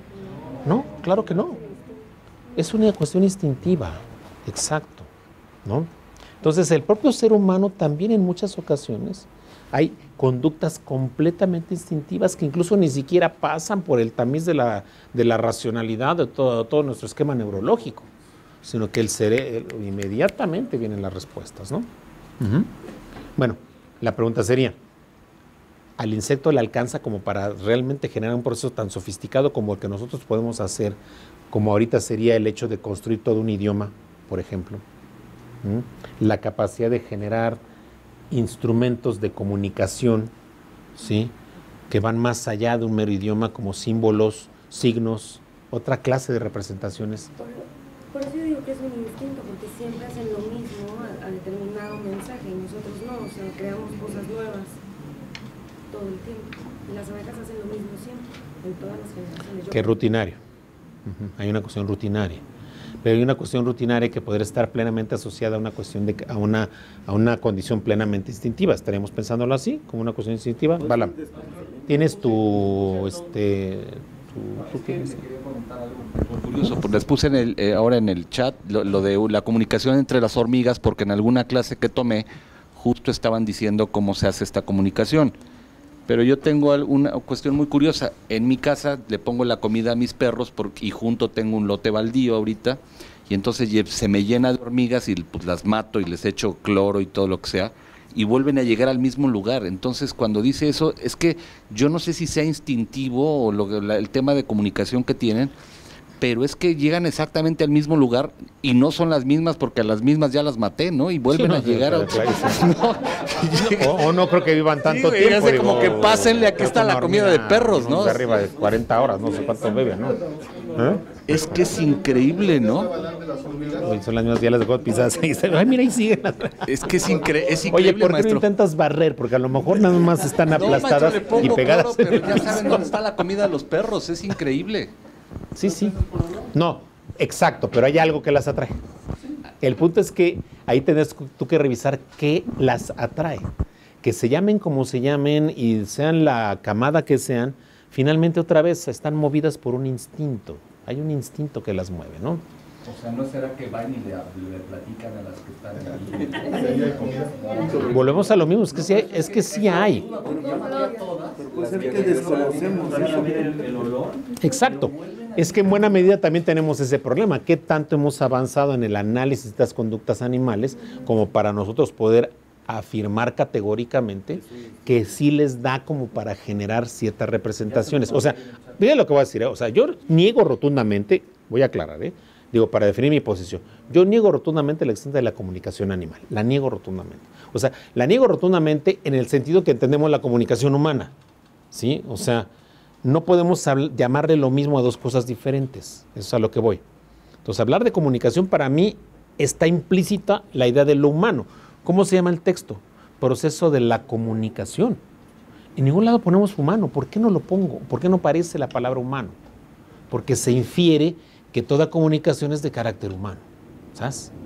Y lo que sucede en estos procesos de representaciones que les alcanza a ciertas especies para generarlas, no es comunicación.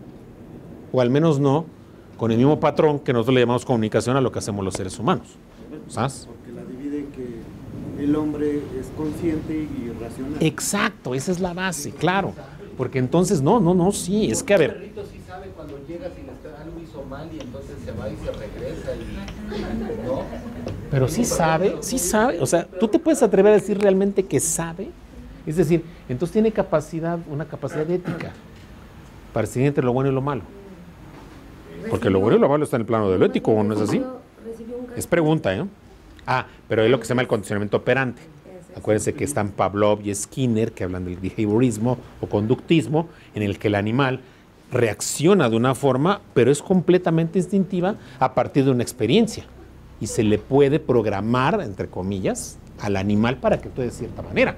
Si yo le pongo al animal todos los días el alimento en el mismo lugar, él ya sabe que si se quiere alimentar, ahí va a estar la comida. ¿Me explico? Los gatos. ¿Por qué los gatos se acostumbran a orinar en cierto espacio? ¿Sí? No, porque estás generando ese conductismo en el animal. O sea, hay lo que se llama el condicionamiento operante. ¿Sabes? Y además les digo algo, señores, también el ser humano es susceptible de este tema, ¿eh? El ser humano es susceptible del tema. Puede haber un conductismo, ¿no? En muchas cosas aprendidas, ¿no? The Big Bang Theory hace un cuate que cada vez que se agarraba la oreja le daba como una galleta y se lo empezaba a agarrar y le empezaba a dar y no se dio cuenta. No, pero tenemos conductas, sin darnos cuenta, hay conductas cotidianas que son conductistas. ¿Sí? Les puedo poner varios ejemplos. A ver, fíjense. Balam, fíjense. ¿Por qué aplaudimos? Pero ¿qué te estimula para que aplaudas? Que te motivó. Y sí, a todos les pasa igual. Es decir, si ahorita de repente vamos a pensar que se da algún elemento chusco en la clase y a alguien se le ocurre aplaudir, Ya iban a aplaudir, ¿no? ¿Verdad? Es conductismo, es conductismo. Eso es conductismo. ¿Por qué? Porque yo en automático, aplaude, cabrón. Les apuesto que si alguien está distraído y los demás nos amafiamos en su contra, a ver, vamos a aplaudir. Sí. ¿No es así? Es conductismo. Es conductismo. ¿Sí? Porque el bostezo también es conductista. O sea, hay muchas conductas conductistas, vamos, suena redundante la expresión. Hay varias, ¿no?, manifestaciones de comportamiento de carácter conductista. ¿Por qué? Porque hemos entrado en esa misma lógica también cultural y socialmente hablando, ¿no? Hacemos asociaciones, ¿sabes? Y a veces incluso ni siquiera las reflexionamos. Si yo les preguntara cuántos saltos le tocaron en el camino a su casa ayer en la noche, ¿quién me podría contestar esa pregunta? ¿Cuántas veces les tocó un semáforo en rojo ayer? ¿Cuántos semáforos hay de su casa, de su trabajo a su casa? ¿Cuántos semáforos hay? ¿Alguien se ha tomado la molestia de ver? ¿No? ¿Por qué? Porque somos conductistas, ¿sí? Porque ahí vamos con la conducta. ¿No? Y sepa la bola cuándo lo pasé y cómo lo pasé, pero yo sé que era verde. ¿Sí? ¿Sí me explico? Digo, no se angustien, tranquilos, ¿no? Ahí en la madre, qué tanto soy yo y qué tanto mis conductas, ¿no?, están culturalmente me empujan, ¿no?, a esas conductas. Bueno, no necesariamente todo, ¿no? Pero vayan analizando, ¿no? Si alguien, por ejemplo, estamos con alguien y de repente alguien toma el vaso y lo levanta, ¿cuál es la reacción inmediata del otro? A brindar. Salud. Si alguien estornuda. Si alguien estornuda, ¿qué contestamos? Salud, ¿no? Y lo reflexionamos. ¿Qué significa cuando alguien dice salud? Comande. ¿Qué significa? No, ¿qué significa un salud? ¿Qué significa? Desearle salud. Que no te deseas, enfermes. que le deseas. Sí, pero hasta ahorita lo está reflexionando. ¿Eso piensan cada vez que dicen salud? ¿No? ¿Se dan cuenta? Vale. No es una respuesta políticamente correcta que das cuando Sí, pero ahorita lo está reflexionando. Pero tú, en cuanto escuchas que alguien estornuda, tu reacción es salud.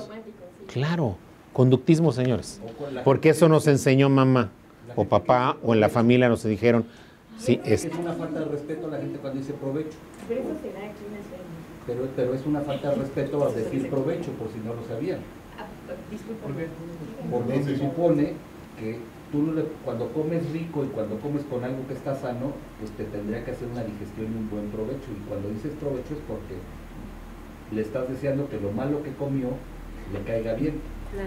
La lengua mala. Es que es el resultado de en serio, no sabía.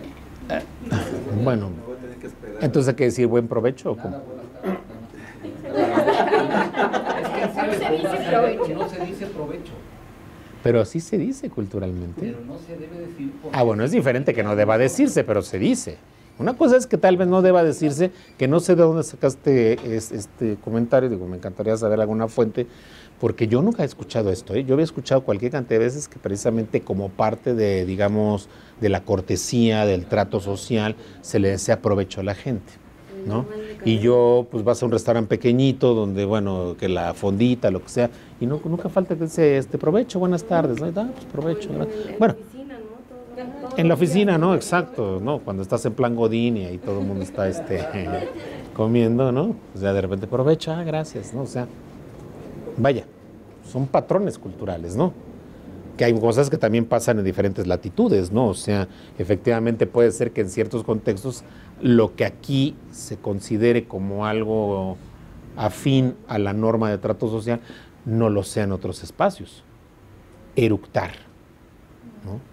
Qué molesto es cuando alguien eructa en nuestro contexto cultural, pero hay culturas en las que si no eructas, no estás demostrando que te agradó la comida, ¿sí? Comer de cierta manera, utilizar de cierta forma los utensilios, etcétera. Digo, todo es una cuestión cultural, ¿no? Pero donde voy es a esto. La gente, en función de estos patrones culturales, ¿qué tan conscientes estamos de lo que hacemos? ¿Qué tan conscientes estamos de lo que hacemos? Es una pregunta, ¿sí? ¿No les ha pasado de repente que dicen, creo que olvidé tal cosa, y lo tienes en la mano? ¿Por qué no estás haciendo conciencia de tus conductas? ¿Sí? O si alguien te cuestiona sobre cierta conducta, alguien que se va incorporando a cierto contexto, donde se va informando de que así se manejan. Por ejemplo, en muchos países nos critican porque para todo decimos gracias y por favor. Y hay países donde no se usa ni de broma ni el gracias ni por favor. ¿Sí? No se utilizan. Esto nos lleva a decir, bueno, hasta dónde sí somos reflexivos en cuanto al uso de ciertas expresiones o palabras y hasta dónde no estamos en esa misma, digamos, en esa reflexión particular y nos dejamos llevar por la inercia. ¿Sí? Bueno, señores, comunicar siempre implica intención. ¿Sí? Y yo debo estar en ese margen de una intención, porque de otra forma, si caigo en este automatismo de lo que son las expresiones o esas interacciones, pues pierde el sentido, es decir, no está jugando el rol que debería jugar. ¿Sí? ¿Que funciona? Pues claro que funciona, ¿no? Pero, ¿qué tan conscientes estamos de que esa interacción está realmente propiciada por una intención que sí tendrá que estar implícita en el acto de comunicar y qué tanto es una mera inercia, ¿no? En el día a día? Y esas inercias se ven reflejadas también en la comunicación escrita. Cuando usamos textos, alguna vez se acuerdan que decíamos, es que ¿por qué todo el mundo dice fulanito tal por mi propio derecho? En una demanda, ¿no? Pues que así me enseñaron, ¿no? Cuando era yo pasante en el despacho de Pérez, Pérez y los Pérez Grandes de las Lomas, o sea, así me enseñaron, ¿no? Que sí se iniciaba una demanda. Bueno, pero ¿por qué te vas con la inercia de lo que te enseñaron cuando es incorrecta la construcción gramatical? ¿Sí? Sí hay una expresión redundante habitual entre los litigantes, es decir, eso de Miguel González Atlaco por mi propio derecho. Pues mío, si es mío es propio, o de quién más, si es mío, ¿de quién más es? ¿Por mi ajeno derecho? Entonces no es mío. ¿Qué es lo mío? ¿Lo ajeno? ¿Sí me explico? Y la otra, la construcción lingüística equivocada. ¿Se dice propio derecho o derecho propio? ¿Se acuerdan cuando hablábamos del tema de la Corte, ¿no? Que decimos Suprema Corte de Justicia de la Nación, que es una copia muy mal hecha, terriblemente copiado del esquema gringo. Ellos dicen Supreme Court, pero lo dicen al revés, Corte Suprema en la traducción, como aquí debería ser, no Suprema Corte, sino que tendría que ser Corte Suprema. ¿Qué es lo supremo? La Corte. ¿Sí? Y entonces sustantivo, adjetivo. ¿Cómo estamos hablando al revés? Adjetivo, sustantivo, Suprema Corte. ¿Se entiende o no se entiende? ¿Quién de ustedes dice distrito de juez, no? Dices juez de distrito, ¿no es así? Dices tribunal colegiado, no dices colegiado tribunal. Digo, porque si esa es la lógica de la denominación, pues digamos todos colegiado tribunal, unitario tribunal, ¿no? En cambio, lo que tengo que decir primero es, ¿no?, el sustantivo y luego el adjetivo, ¿no? Tribunal Superior, ¿alguien dice Superior Tribunal de Justicia? Ah, dice eso, decimos Tribunal Superior de Justicia, Corte Suprema de Justicia, así tendríamos que hablar, ¿no? En nuestra naturalidad lingüística así tendría que ser. Sin embargo, lo rompemos y no lo reflexionamos. Otra expresión que, por ejemplo, en algún momento yo decía, bueno, ¿cómo es posible que políticamente hablando no tengamos esa claridad lingüística? Distrito Federal, ¿qué significa Distrito Federal? ¿Qué significa Distrito Federal? Digo, ya no hablamos de decir vamos al DF, ¿no? O soy defeño, ¿no? Porque me baso en las siglas. ¿Qué es Distrito Federal? Una parte de la federación. ¿Y qué? ¿Y qué característica tiene en ese contexto de una federación? ¿En dónde están? ¿Y cómo se llama ese espacio donde están? ¿Cómo se llama ese espacio donde están? Distrito. Distrito Federal no es otra cosa que el distrito de la federación. ¿Tenemos un distrito de la federación? Ya no, le dieron en la madre. Salieron que Ciudad de México. Y yo pregunto, ¿y dónde quedó el Distrito Federal? Porque todo pacto federal, ¿qué implicaría? La presencia de una entidad donde efectivamente estén asentados los poderes de la federación y que esos no pertenezcan a ninguna entidad federativa, que no pertenezcan a ningún estado, sino que sean eso precisamente, un distrito de la federación. y que sea una zona estrictamente federal, donde no tenga ninguna incumbencia cualquiera otro de esos entes federados. ¿Dónde quedó? ¿Se dan cuenta? ¿Quién habló, quién pensó en Distrito Federal? ¿Sí? O en esa expresión de Distrito Federal, ¿quién la piensa? ¿Sabes? Nadie. Y ahí está la expresión, ¿eh? Y como eso les puedo poner muchos ejemplos de expresiones que son tan cotidianas, pero que nos vamos perdiendo en la inercia de su uso y no nos percatamos de lo que realmente te estarían representando, ¿no? Y me parece que este es uno de los ejemplos más graves en el plano de lo político, porque entonces, si estamos hablando de una federación y de un Estado federalista, algo que es, digamos, intrínseco a esta condición, es que contemos con un espacio exprofeso creado para el asiento de los poderes, lo cual parece que ya pasó a la historia, ¿no? ¿Qué pasó, hijito? Estoy dando clase. Sí, guapo. Ok, vale. Mis hijos, perdón. Ok. ¿Qué huele? ¿Sufres? De eso se trata. Muy bien. ¿Qué más con el documento? Porque no le pienso dedicar más tiempo más que la sesión de hoy, ¿eh? Así que recuerden aquel aforismo latino bellísimo que dice cuitaque con lo que debit consentire divetur. Ya sé que no entendieron nada. Quien calla pudiendo y debiendo hablar parece consentir. Así que, como en las bodas. Vienen algunas cosas que ya habíamos visto en clase que de hecho nos había comentado que las íbamos a ver un poquito más. Así es que la idea del documento es profundizar en ellas, ¿no? Sí. A ver, vamos a centrarlo ahorita la explicación rápidamente en dos cuestiones que son para mí las relevantes para llegar al punto a donde quiero que lleguemos en la próxima sesión. Primero, esto de comunicar, ¿no? ¿Cómo se conforma un proceso de comunicación? Vamos a hacer el diagrama, ¿sí? Para este proceso.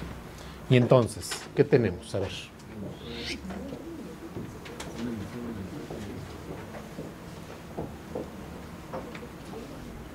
Este va así, este va así. De este lado tengo un señor llamado emisor, pero que a su vez juega el rol de receptor en el complemento del proceso. Luego de este lado tengo uno que se llama receptor originalmente, pero que después asume el rol de emisor. Todo esto que tenemos aquí, ¿cómo se llama?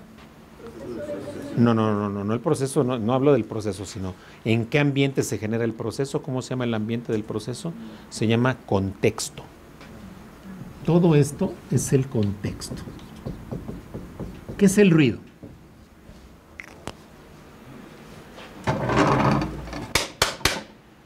¿Esto es ruido? ¿Sí o no? ¿Qué más es ruido? La voz de su ex novio. Ex novio, dije, no lo defiendas. ¿Es ruido? ¿Es ruido? Si alguien silba, por ejemplo, ¿será un ruido? ¿Es ruido el clima? ¿Es ruido el sonido del ventilador? ¿Es ruido que tengan calor, que tengan sed, que tengan frío, que tengan hambre, que les duela la cabeza? ¿Es ruido o no es ruido? Sí, sí es ruido. En términos comunicacionales es ruido. Todo aquello que interfiera en el proceso se llama ruido. Por eso cuidado. O sea, ruido en sentido estricto es un sonido estridente, un sonido incómodo, un sonido desagradable. Pero en un sentido de la comunicación hay ruido cuando algo de cualquier naturaleza interfiere en el proceso. Si ahorita vamos a pensar que Josefa, ¿sí?, está preocupada porque resulta que su hermana llegó ayer muy tarde a la casa, se fue temprano y hoy otra vez no se ha reportado a la casa. Y trae la preocupación ahorita, ¿sí? Eso es ruido. Me hace ruido, ¿no? Es ruido, exacto, es que también hablamos de eso, lo utilizamos. Pero el ruido que traía ella es un ruido emocional, ¿sabes? Si alguno de ustedes tiene una expectativa de que es viernes, hoy toca, y ya están pensando en lo que sigue, y ya están haciendo planes, ya los esperando una gorda con una botella de vino en sus casas, un buen libro de poesía, y ya con una prenda accesible para ustedes, pues les hace ruido, ya están empezando a pensar en que hoy sí hay cena, ¿no? ¿Cierto? Y ya no prestas tanta atención a lo que estamos hablando, ¿sí? El ruido ideológico, por ejemplo, ¿no? Que de repente yo dijera, ay, señores, por el amor de Dios, todos los sacerdotes son pederastas. Y, pero el católico ultranza que dijera, no, a ver, no puede usted generalizar, ¿no? Casi todos, ¿no? O la mayoría, menos los maristas, ¿no? ¿Sí me explico? O sea, que dijeras así, va, cuidado, ¿no? Eso te hace ruido, ¿me explico? O sea, el ruido es todo elemento que interfiera en la construcción natural del proceso, ¿sí? Hay interferencias en el proceso, ¿no? Recuerden, en el texto hay una parte donde habla de la incomunicación, por ejemplo, ¿no? Cómo se genera, así como hay un proceso de comunicación, puede haber la incomunicación, porque la incomunicación se produce precisamente a partir también de elementos de ruido, ¿no? Porque ¿qué tiene que haber en cada uno de estos señores? Cuando hablamos del emisor receptor, aquí podríamos pensar, ¿no? Que voy a anotar una serie de características, ustedes me ayudan también con su texto, que aquí se repetirían, ¿no? Y entonces, este emisor receptor y el receptor emisor, ¿qué cualidades tenemos que considerar o qué condiciones de ellos tenemos que considerar, ¿no? Que son relevantes para el proceso de comunicación? Por ejemplo, un tema, limitantes. ¿Limitantes de qué? Limitantes del lenguaje, por ejemplo, ¿sí? Limitantes del lenguaje, ¿no? Y de repente yo les digo, no, pues eso está bacán. Eso que dices está bacán. ¿Bacano? Bacán. Bacán. Bacán, sí, bacán. ¿Sí? ¿Qué significa bacán? En nuestro idioma, en nuestra lengua, en nuestra habla, fíjense el concepto que estoy usando, ¿eh? En nuestra habla, con B, no con V. En nuestra habla no está incorporada esta expresión. En el habla chilena, bacán significa, es como nosotros decimos, está padre. O decir, está chido. Está chido, está padre, ¿no? Está cool, ¿no? Así diríamos, ¿no? ¿Se dan cuenta? Limitante del lenguaje. Si de repente yo escucho que alguien dice eso, ya, ruido, ¿no? O sea, a nivel del lenguaje yo no... ¿Cómo? ¿Quiénes? ¿Quiénes más? Ah, ok, sí, también, sí, claro, es muy sudamericano el tema, ¿no? Pero si se dan cuenta, insisto, ruido, ¿no? Otro, limitante, por ejemplo, a nivel de conocimiento. Limitantes del lenguaje, limitante del conocimiento, que sí puedo entender perfectamente lo que me estás diciendo, pero desconozco, es decir, y esto tiene que ver con nuestro discurso jurídico.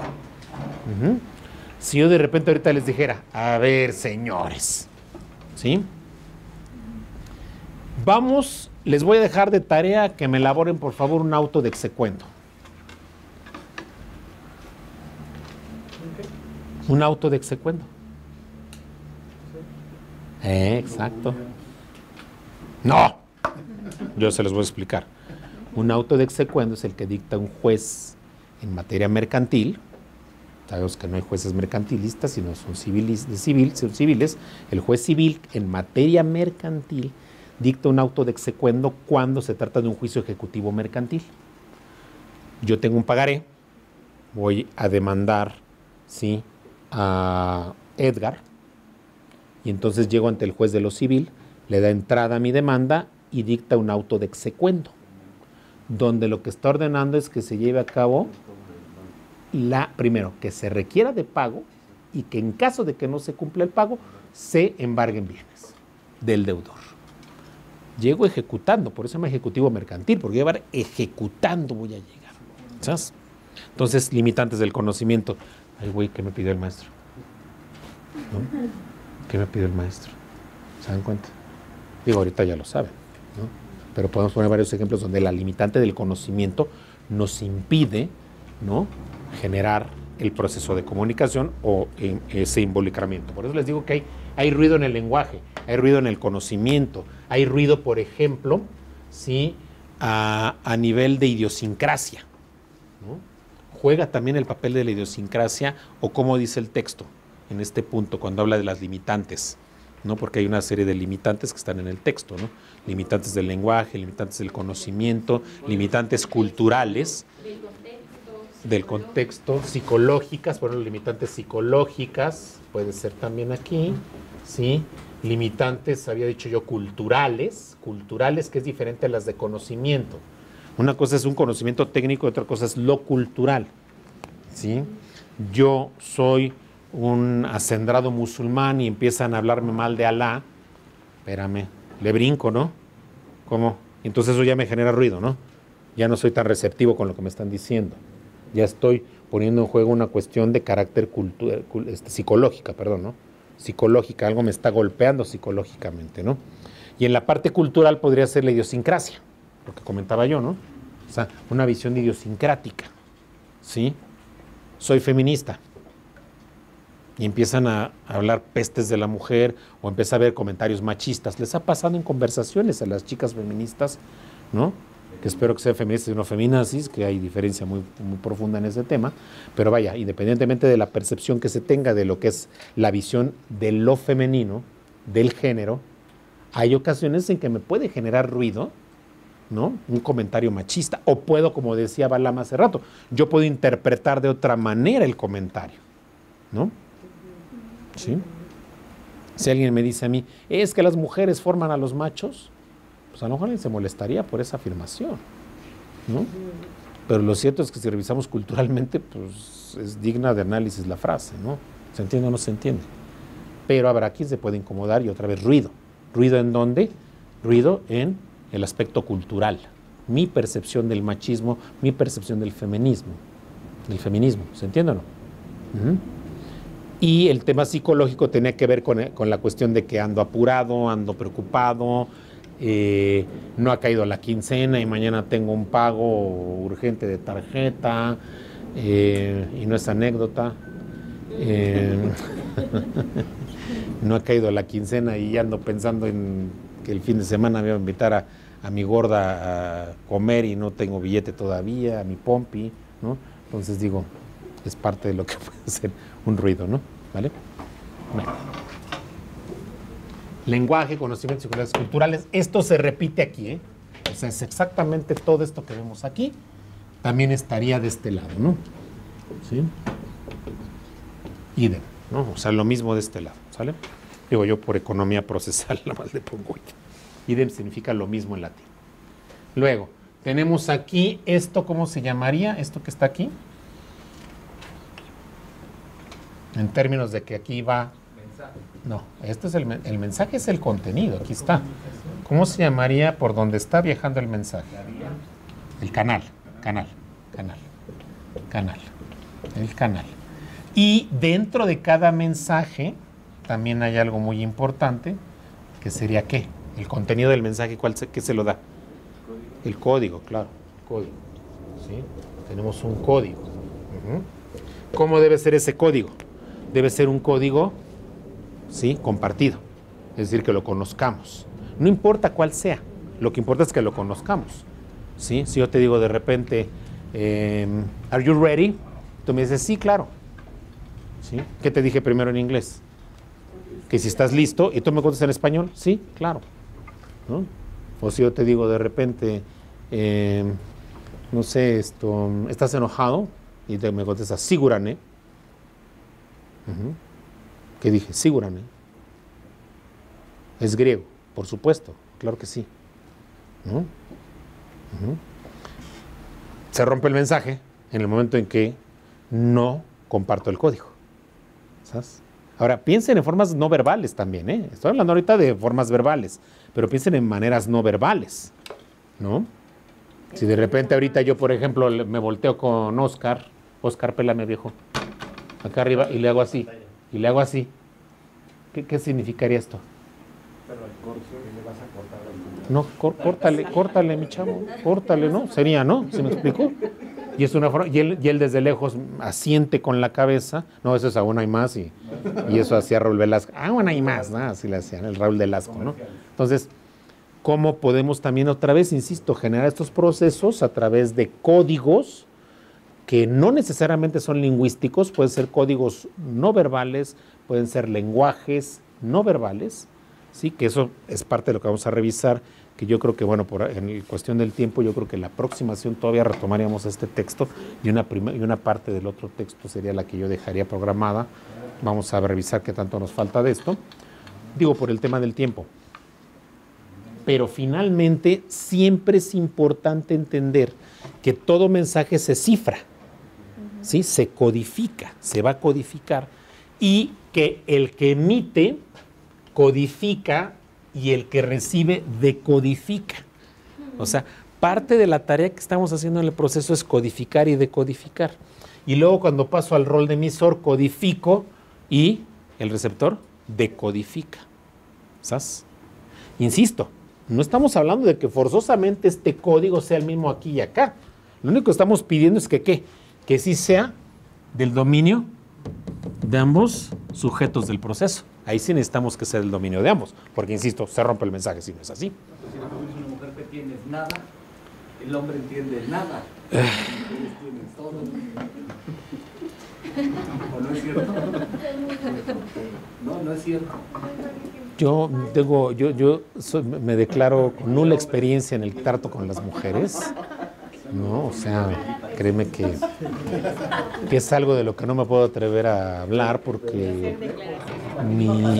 mi escasa experiencia con las damas de verdad me lleva a esa imposibilidad. No me miren así, por favor, niñas, créanme, yo sé lo que les digo. Pero, pues sí, efectivamente hay un problema, ¿no? Pero ¿cuál sería el problema comunicacional? Por ejemplo, vamos al caso real, ¿no? ¿Qué tienes? Nada. Mi mamá dice, nada que te importe. Cuando alguien te dice nada, es nada que te importe. Y es mujer. Entonces a lo mejor va por ahí, nada que te importe. O sea, no me fastidies. O, efectivamente, la otra lectura puede ser lo que llamamos también psicología inversa, ¿no? Te digo nada porque realmente tengo todo, ¿no?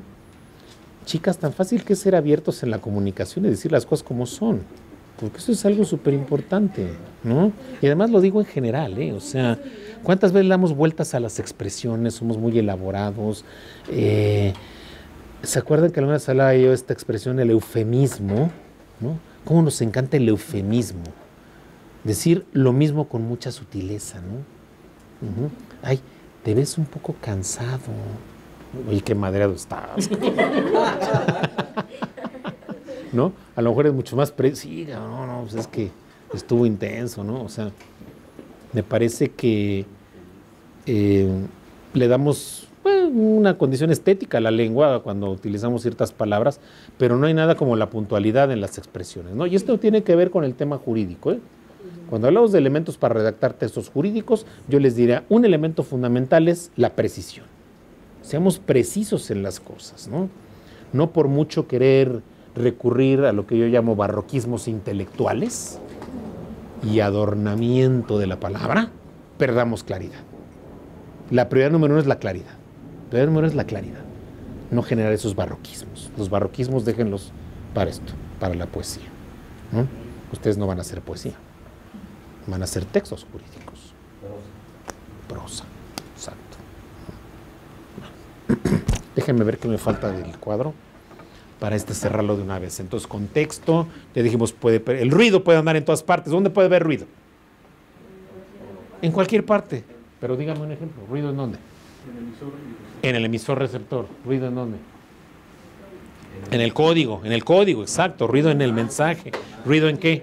En el canal. El canal incluso puede tener ruido, el canal, ¿no? Puede ser un canal que no sea diáfano, que no sea lo suficientemente idóneo para el caso, ¿no? Porque yo, por ejemplo, puede ser, correcto, es que hay varias, ¿no? Sí, claro que me ha pasado. Un día, fíjate, yo no sé qué me pasó un día, y resulta que cuando recién empezaban los famosos emoticones o emojis, le mando un mensaje a una amiga de muchos años, pero de muchos años.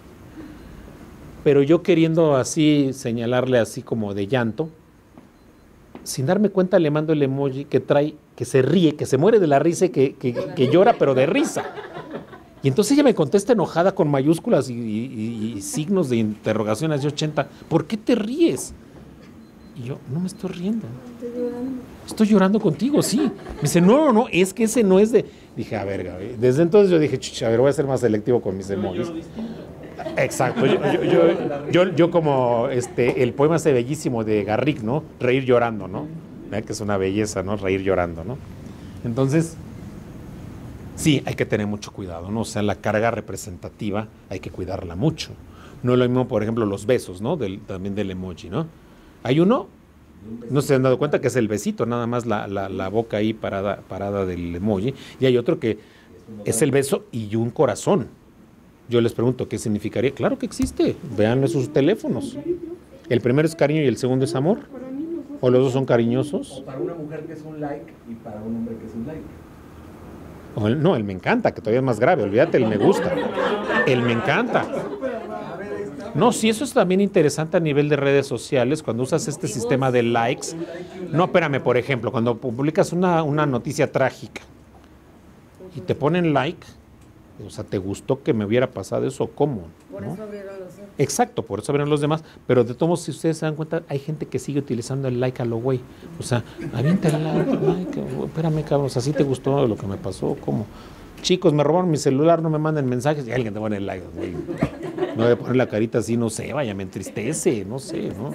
O sea, vean cómo tenemos problemas para el manejo del lenguaje, ¿no? Y entonces la traducción, ¿cuál sería? Este maldito está feliz de que me asaltaron, ¿no? Le encanta, ¿no? O sea, las mujeres siempre dicen, es que le pones a todas like, entonces le estás tirando la onda. Pues mira, yo no sé con quién te juntes. No sé con quién te juntes, pero... no, pues yo... Pues en mi teléfono no pasan esas cosas. En mis 346 conversaciones de WhatsApp no ha pasado nada de eso. Bueno, por si no se dieron cuenta, ya son las 10, ¿eh? Así que ya, huyamos como los grandes. De hoy en 8 hay clases, Oscar, no, ¿verdad? Es día sábado es Viernes Santo. Bueno. No, la dejamos pendiente para la próxima sesión, entonces. Igualmente, gracias. De todos modos subo el otro documento para que los que puedan avanzarle con el otro le vayan avanzando, ¿sabes? Pero sí, próxima sesión cerramos por completo este texto. Y bueno, ojalá se pueda trabajar los demás. Está bien.